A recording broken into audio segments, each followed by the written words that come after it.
어쩜 이렇게 시간이 안 가는지 정말 버스 안에서 고인 이불 속에서 고인은 언제나 너에게 고인. Assalamualaikum warahmatullahi wabarakatuh. Saya Deslia dengan NIM 2210417711 guna memenuhi tugas UTS oleh Pak Adi Mursalin SEOMM. Mata kuliah metode penelitian bisnis. Di sini saya akan menyampaikan beberapa materi terkait UTS. Cara menetapkan judul penelitian menggunakan metode ATM. A. Amati. 1. Carilah contoh judul skripsi sesuai bidang yang dipilih, misalnya MSDM, operasi, keuangan, dan sebagainya. 2. Cari tema tersebut di Google Scholar, web jurnal ilmiah. Ketiga, cari kata kunci yang berbahasa Inggris. Kemudian tiru alur penelitian yang sudah ada, tapi jangan ditiru semua modifikasinya. Siapkan 3 judul, kemudian pahami semua konsep di setiap judulnya. Kemudian usahakan 3 judul core temanya jangan berbeda-beda jauh. Pilih bidang yang sama agar yang dibaca tidak banyak. Membuat outline, yaitu cari tahu preferensi dosen. Di sini judul yang saya buat adalah pengaruh viral marketing terhadap niat penggunaan aplikasi TikTok. Latar belakang. 5 komponen yang harus dipahami sebelum membuat latar belakang, yaitu fakta fenomena. Mahasiswa menyampaikan gejala apa yang sedang diperbincangkan. Cara penulisannya, posisinya di awal latar belakang. Kalimat pertama langsung sampaikan fenomena tanpa basa-basi. Kalimat berikutnya wajib mendukung fenomena, harus diperkuat dari data. Boleh ditulis 1-2 paragraf. Kemudian ada masalah utama. Dari fenomena yang tadi, apa masalah yang timbul? Masalah utama adalah uraian atau penyampaian yang dianggap sebagai biang fenomena yang perlu diberi penjelasan atau dipecahkan.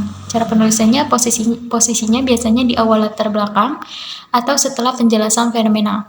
Kalimat pertama beri penghubung dengan fenomena, kemudian sampaikan masalah yang muncul, wajib mendukung masalah, boleh ditulis 1-3 paragraf. Kemudian ada fakta literatur. Merupakan uraian studi terdahulu tentang masalah yang akan diteliti. Caranya, kalimat pertama sampaikan bahwa telah memeriksa studi terdahulu. Kemudian ada kalimat kedua, sampaikan hasil penelusurannya. Sampaikan beberapa studi yang memuat tema, wajib menyampaikan perbedaan studi, cukup 1 paragraf. Yang keempat ada tujuan penelitian, merupakan penegasan tentang apa yang akan diteliti dan urgensi. Meneliti bahasan tersebut, caranya langsung sampaikan. Penelitian ini mengkaji tentang bla bla bla. Sampaikan tujuan penelitian, uraikan pentingnya studi ini dikaji.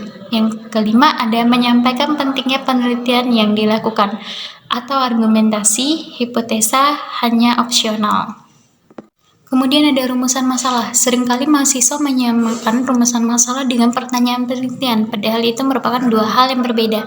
Jika dilihat dari maknanya, rumusan masalah adalah pernyataan to the point atau inti masalah yang diakhiri dengan pertanyaan penelitian, sedangkan pertanyaan penelitian adalah kalimat tanya yang disusun berdasarkan adanya masalah penelitian. Cara membuat rumusan masalah sebagai berikut. Jelaskan inti masalah dalam 2-3 kalimat. Munculkan sebuah pertanyaan, caranya mulailah dengan kata penelitian ini menjawab sebuah pertanyaan, bagaimana bla bla bla. Kemudian ada masalah ini memicu sebuah pertanyaan yang penting untuk dijawab, yakni bagaimana. Selebihnya bisa teman-teman lihat di PPT ini. Tujuan adalah kalimat yang mengungkapkan keinginan peneliti untuk mendapatkan jawaban atas pertanyaan yang diajukan. Jika pertanyaan dalam penelitian tersedia 2 pertanyaan, maka tujuannya juga harus 2. Jika pertanyaannya adalah bagaimana, maka jawaban untuk tujuannya bisa menggunakan mendeskripsikan dan menjelaskan. Jika pertanyaannya adalah mengapa, maka tujuannya untuk menganalisa dan menjelaskan. Jika pertanyaannya adalah apa, tujuannya untuk mengetahui. Manfaat penelitian, penjelasan objektif sebagai dampak tercapainya tujuan penelitian. Ada beberapa model yang berkembang. Pertama, ada model lepas. Manfaat teoritis dan praktis digabung dalam 1 paragraf. Kemudian model poin 1, manfaat bagi peneliti dan manfaat untuk luar peneliti. Kemudian ada model poin 2, dibagi menjadi 2, manfaat teoritis penulis dan akademis, serta manfaat praktis organisasi atau masyarakat. Cara menulisnya yang pertama, pahami tujuan penelitian, pilih satu model penulisan manfaat, bangun penjelasan manfaat yang merujuk pada satu pengetahuan, kemudian diperdetail menggunakan tambahan khususnya, spesifik, atau terutama. Beberapa kalimat awalan yang bisa digunakan, model lepas. Kontribusi teoritis yang diberikan dari penelitian ini adalah titik-titik, sedangkan secara praktis titik-titik. Model poin teoritis, hasil penelitian ini diharapkan memberi pengetahuan baru tentang titik-titik. Model poin praktis, hasil penelitian ini dapat dimanfaatkan oleh bla bla bla bla. Cara membuat bab 2 tinjauan pustaka. Pertama, mulai dengan ide besar, sampaikan gagasan kunci, ringkaslah artikel yang sudah dibaca, bandingkan atau kontraskan. Pilih literatur yang berkaitan dengan penelitian, membuat catatan yang lebih detail tentang temuan dari poin yang keempat.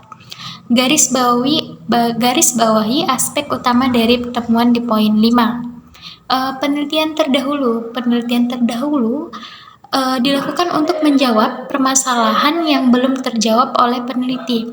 Penelitian terdahulu yang kuat akan dijadikan referensi, tetapi penelitian yang baru harus memiliki kebaruan atau novelty untuk menjawab permasalahan yang belum terjawab terdahulu. Ada beberapa kebaruan penelitian terdahulu yang dapat dicapai, yaitu dengan meneliti aspek yang belum pernah diteliti oleh penelitian terdahulu, menggunakan pendekatan atau metode yang berbeda dari penelitian terdahulu, peneliti populasi atau sampel yang berbeda dari penelitian terdahulu untuk menunjukkan perbedaan penelitian. Peneliti dapat membandingkan penelitian terdahulu dengan penelitian baru. Perbandingan ini dapat dilakukan dengan mendeskripsikan aspek-aspek yang berbeda dari penelitian terdahulu.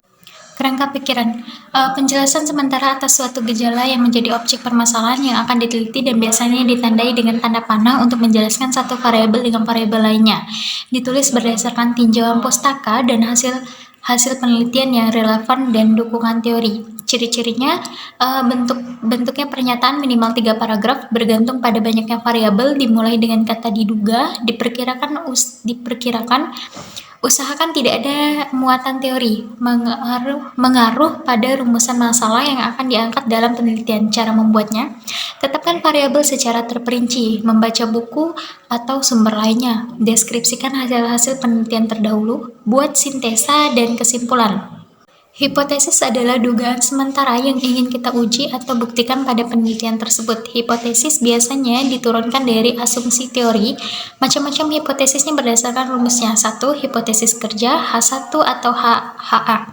2. Hipotesis nol atau statistik. Berdasarkan proses pemerolehannya, hipotesis induktif biasanya untuk menghasilkan teori baru.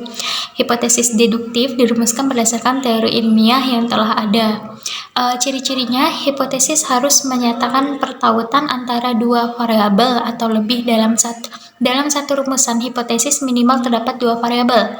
Hipotesis hendaknya dinyatakan secara deklaratif atau kalimat pernyataan. Cara menulisnya, rumuskan masalah atau topik yang akan ditulis atas dasar realitas. 2. Menggunakan data yang ada di lapangan. 3. Menganalisis data.